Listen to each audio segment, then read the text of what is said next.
చెట్టియార్ బంగళా.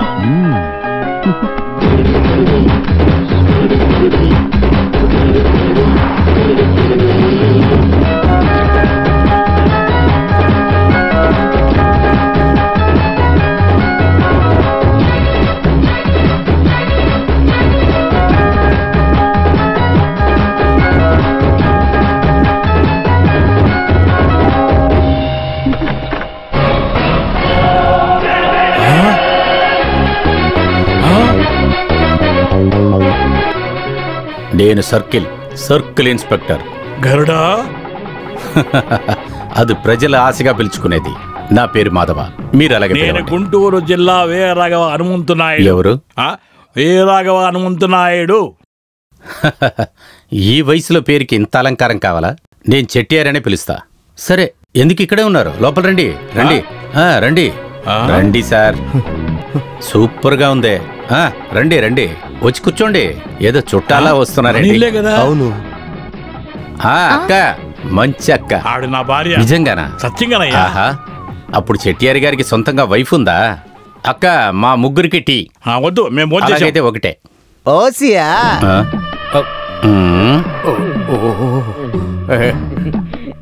నువ్వేగా? నేను కాదు. నువ్వేరా? నేనే అది. నా దగ్గర నుంచి 15 లక్షల రూపాయలు లంచంగా తీసుకొని ఈ యూనిఫామ్ వేసుకునే పర్మిషన్ నువ్వేగా ఇప్పించావు. ఈ క్యాప్ వేసుకున్న కాడి నుంచి నేను వెతుకుతూ తిరుగుతున్నా. దేనికో? నా దగ్గర లంచం తీసుకున్న నేను తీసి లోపల వేయడానికి. దానికంటే 3 ఇంతలు సంపాదించారు కదా. మిస్టర్ చెటియార్, నేను ఒక పబ్లిక్ సర్వెంట్. ప్రజలకి సేవ చేయడం కోసం స్టేట్ మొత్తం తిరుగుతున్నా. విజయవాడలో కొన్నాళ్ళు ఉంటాను, వైజాగ్లో కొన్నాళ్ళు ఉంటాను. ఇది పనిష్మెంట్ ట్రాన్స్ఫర్ కాదు. ప్రతిదీ వాళ్ళు రిక్వెస్ట్ చేసి ట్రాన్స్ఫర్ చేస్తారు. ఏదైనా చెప్పండి, మీకేం హెల్ప్ చేయాలో నేను చేస్తాను. అన్నీ మీకే తెలుసు కదా. అది నాకు బాగా తెలుసు. నాకు తెలిసినంత వరకు ఇది రిస్క్ అయిన కేసే అనుకోండి. అందుకనే నేను వెంటనే స్టేషన్కి వెళ్లకుండా మీ దగ్గరికి వచ్చాను. స్టేషన్కి వెళ్ళి నేను ఏదైనా తప్పుగా చేశాను అనుకోండి, దాని తర్వాత మిమ్మల్ని నేను కాపాడలేను కదా. ఇప్పుడు ఏంటంటే, నేను చేయాల్సిన పనికి జీతం ఎంతో మీరు చెప్పలేదే. నా కన్సల్టింగ్ ఫీజు గురించి చెప్పలేదు. ఓకే, 50,000. అందులో దారి ఖర్చులు ఉన్నాయి కదా. అవును, ఇతనెవరు? కొడుకే. నీ కొడుకా? తప్పుగా మాట్లాడకూడదు. చెట్టియార్ పిల్ల నాకు చెల్లె లాంటిది. ఏంటి స్పెల్లింగ్ మిస్టేక్? మా అబ్బాయి. ఓకే, తలకా తోకకా ఇక్కడ విలువ. అదేంటంటే తండ్రికా కొడుకా ఇక్కడ డిసిషన్ పవర్. అది చెట్టియార్కే ఉంది. ఓకే, అప్పుడు పెద్దవాళ్ళు మాట్లాడేటప్పుడు ఇక్కడ పిల్లలు మాట్లాడకూడదు. చెట్టియార్, ఇది టోపీ ఎగిరిపోయే కేసే అనుకోండి. పెన్షన్ అమౌంట్ నాకు ఫుల్గా దొరకకపోతే డిమాండ్ చూసి బార్గింగ్ చేయటం నా పద్ధతి కాదు. అక్కడ పెట్టిన కదే కదా. నాకు మీ బార్గింగ్ చూస్తుంటే నాకు అదే అనిపిస్తుంది. అక్కడ కాదు, వేరే ఎక్కడో పెట్టుకున్నారని. అక్క రండి. Thank you. ఇటు చూడు చెట్టియార్, నేను ఈ క్యాప్ వేసుకున్నాక ఒక్క సింగిల్ టీ కూడా డబ్బులు ఇచ్చి తాగిందే లేదు. ఏంటి, టీ ఇస్తే సరిపోద్దా? విషయానికి రండి సార్. ఎంత కావాలో నేను ఇస్తాను, కానీ పని జరగాలి. Okay, no bargaining. 10 lakhs. Excellent. 50% advance, balance పని అయినాక. ఏంటి సర్కిల్ తమ్ముడు, ఒకటి అడగొచ్చా? సరుకు ఆ కాలనీలో మినీ ట్రక్కులో ఉంది. అక్కడ చాలా మంది పేపర్ వాళ్ళు, పోలీసు వాళ్ళు, టీవీ వాళ్ళు ఉన్నారు. అలాగున్నప్పుడు ఎలాగ నువ్వు బయటికి? అది నా బాధ్యత. నేను డబ్బు తీసుకుంటున్నాను కదా. లిమిట్ సెట్ యార్. ఈ వెపన్స్ అంతా మీకు ఎక్కడి నుంచి దొరికాయి? దీన్ని ఇక్కడి నుంచి ఎక్కడికి తీసుకెళ్తున్నా? అదే, లేకపోతే ఇక్కడ బ్లాస్ట్ చేయాలనుకుంటున్నారా? అదేమిటంటే, అవును, ఇదంతా నాకెందుకులేండి. ఒక అవసరానికి ఇదంతా తెలుసుకోవాల్సి వస్తే చెట్టియార్ గారు ఉన్నారు కదా బదులు చెప్పడానికి. Nice bracelet. Thank you brother. ఉంటా చెట్టియార్. ఎక్కడి నుంచి పట్టుకొచ్చావయ్యా? ₹1,00,000 నొక్కేమనే కదా మీరు చెప్పారు. ఇప్పుడు ఏమైంది? వాడు ప్రపంచాన్ని దోసుకుంటాడండి. మీరు ఇస్తానన్న డబ్బుతో పాటు ఒక జీరోని కలిపి మొత్తం తీసుకుని వాడు వెళ్ళిపోయాడు. గరుడు అంటే ఊరికేనా?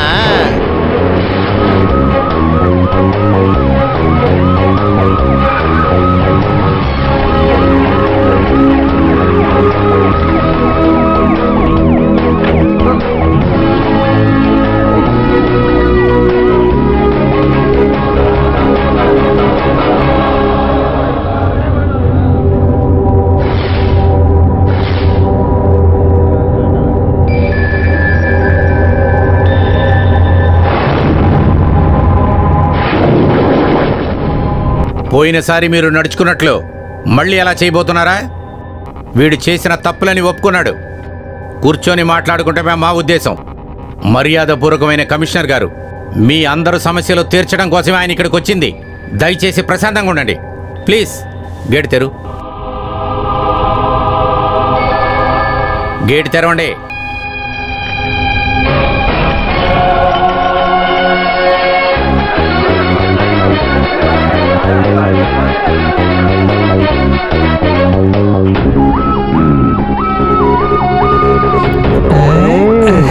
ఎక్కడ కొంచెం లోపలికి వెళ్ళాలి సార్.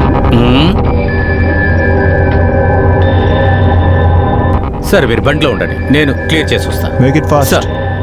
వీడిని జీప్ ఎక్కించండి. Go back go back go back. రే బండిది వెళ్ళు. ఈ బండి డ్రైవర్ రెడీ. క్లియర్ చేయండి. బండ్లు అయినా బంగారం దాచావా? అలా చూస్తున్నా. బండిది తొందరగా పని అవ్వాలి, వెళ్ళండి. ఏంట్రా నీకు సపరేట్ చెప్పాలా? నువ్వు తొందరగా వెళ్ళరా.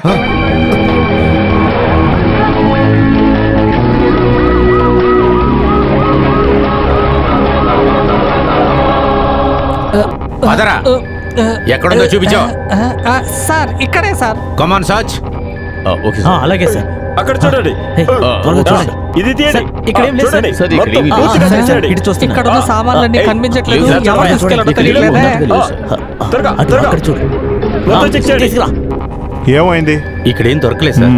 Produce him in the court immediately and get him remanded for the further enquiry. ఇతను ఏమైనా ఇంగ్లీష్ మీడియమా? ఈసారి కూడా అలాగే. మీరు ఇద్దరు ఏమైనా క్లాస్మేట్సా? పదరా. ఇతను పోలీసే. దేశద్రోహి మరియు దోషి అని పోలీస్ వాళ్ళ నిర్ధారింపబడ్డ గుంటూరుకి చెందిన మాణిక్యం కొడుకు లోహనాథన్ అన్న ఆయనకి లోకం మొత్తం మీద ఉన్న ఆతంకవాదులతో ఉన్న సంబంధాన్ని విచారించడానికి ఈ కోర్ట్ పోలీస్ డిపార్ట్మెంట్కి 1 నెల గడువు ఇవ్వడమైనది.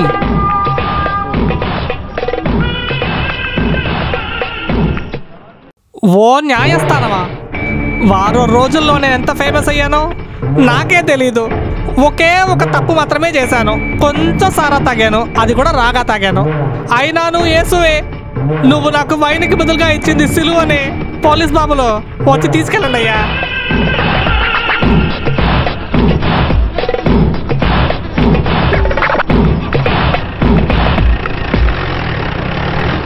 కష్టమే.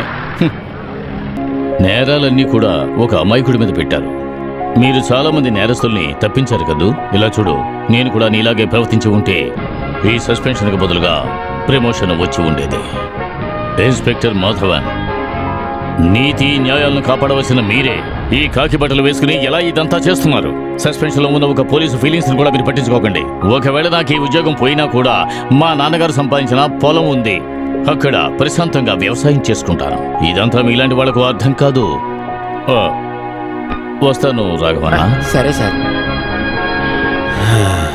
పాపం రాజన్ సార్ మంచి ఆఫీసర్గా ఉండేవాడు. నా 33 ఏళ్ల సర్వీసులో ఇలాంటి మంచి ఆఫీసును చూడలేదు. మీరు కూడా సస్పెన్షన్ తీసుకుని ఆయనతో వెళ్ళిపోండి. వెళ్ళి వ్యవసాయం చేసుకోండి. మంచి మనిషిగా ఉంటే సరిపోదు, బ్రతకడం నేర్చుకోండి. వయసు ఉన్నప్పుడే 4 డబ్బులు వెనకేసుకోవాలి రాఘవా. సార్, నన్ను ఇక్కడ అందరూ రాఘవ అని పిలుస్తారు. రిటైర్డ్ అవటానికి ఇంకా 5-6 నెలలే ఉంది. అలాగా? అవును. ఓ సారీ, నాకు తెలియదు. పర్వాలేదులేండి. బండి ఎక్కువయ్యా రాఘవ. ఏంటి మర్యాద ఎంత తగ్గింది?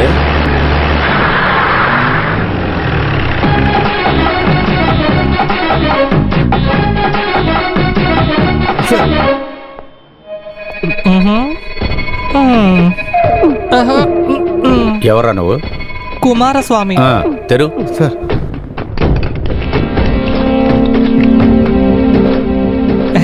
ఆ సార్ చాలా మంచి వాళ్ళు అనుకుంటా. ఇట్రారా. వస్తున్నాను సార్. సంతోషంగా ప్రారంభించండి సార్. చాలా మందితో ఆల్రెడీ దెబ్బలు తిన్నాను. నా వీపు మీద చేయబెట్టిన వాళ్ళు ఎవ్వరూ ఇంతవరకు మోసపోలేదు. వీడు పెద్ద కేడీరా. వీడి సెక్షన్ ఏంటి? ఊరికే చెప్తున్నాను సార్. దొంగతనం చేసావా? దొంగలించా నేనే దొంగలించా. అలా నిజం చెప్పాలి. అరే ఈ దొంగతనం అనేది మన పుట్టుకతో రావాలరా. అదొక కళరా. ఒక పోలీసు వాడు కొడుతున్నాడని దాన్ని కించపరచకూడదురా. నువ్వు దొంగతనం చెయ్యాలి. ఉన్నవాళ్ళ దగ్గర నుంచి నువ్వు ఇంకా బాగా దొంగతనం చేయాలి. నీకు ఆ సెటియార్ తెలుసా? లేదు.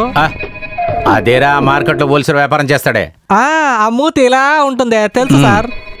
రే వాడి ఇంట్లో చాలా డబ్బు ఉందిరా. కానీ సగం నాకు కావాలి. 50-50. అయితే మీరు కూడా దొంగతనాన్ని ఎంకరేజ్ చేసేవాళ్లే కదా? లేదురా, దొంగతనం చేసేవాడిని ఎంకరేజ్ చేస్తా. రే ముందర నువ్వు ఈ పొట్ట తగ్గించు, బాడీ స్లిమ్ గా పెట్టుకో. అప్పుడే కిటికీ సువ్వల నుంచి పిల్లిలాగా వెళ్ళిపోవచ్చు. సార్ పద పద. Thank you sir. మంచి సార్. సార్ ఇతని పేరు మీద చాలా కేసులు ఉన్నాయి సార్. వీణు పంపిస్తే కోర్టులో ఎవరిని నిలబెడతాం? ఏ రాఘవ, ఇటువంటి దొంగలు ఉండటం వల్లే మనకి యూనిఫాము అధికారం. ఇటువంటి వాళ్ళకి కొంచెం జాలి చూపించవయ్యా. వీడెళ్ళి లోపల పడుకుంటే నేనెక్కడ పడుకోవాలి? హోటల్లో ఉందామంటే దొంగల ప్రాబ్లం. లాకప్ అయితే సేఫ్ గా ఉంటుంది. రే నువ్వు పరా. రేయ్ రేపు కోర్టు టైం కల్లా ఇక్కడికి వచ్చాయి. వస్తాడు. నేను ఖచ్చితంగా వస్తా. ఈ ఇన్స్పెక్టర్ సార్ డీలింగ్ నాకు బాగా నచ్చింది. చూసావుగా, దొంగడిని మన కొడుకులాగా చూడాలి. అప్పుడే మన వాడిని కొడుకులాగా కొడటానికి మనకు అధికారం వస్తుంది. అవును, నా మాటలు వింటా నుంచుంటవే తప్పితే మీకు వేరే పనేవి లేదా? పనేవి లేకపోతే రోడ్డు మీద నుంచోండి. వచ్చే బండికి ఇలా చేయి చూపించారంటే ఎంత డబ్బు వస్తుందో తెలుసా? చార్లీ కొంచెం ఇలా వస్తావా? రేపు మనల్ని కూడా బోడిద పూసుకొని ఎక్కడికన్నా దొంగతనానికి పంపిస్తారా? అలాగే అనుకుంటా. నీకు బోడిద పూయాల్సిన అవసరం లేదు.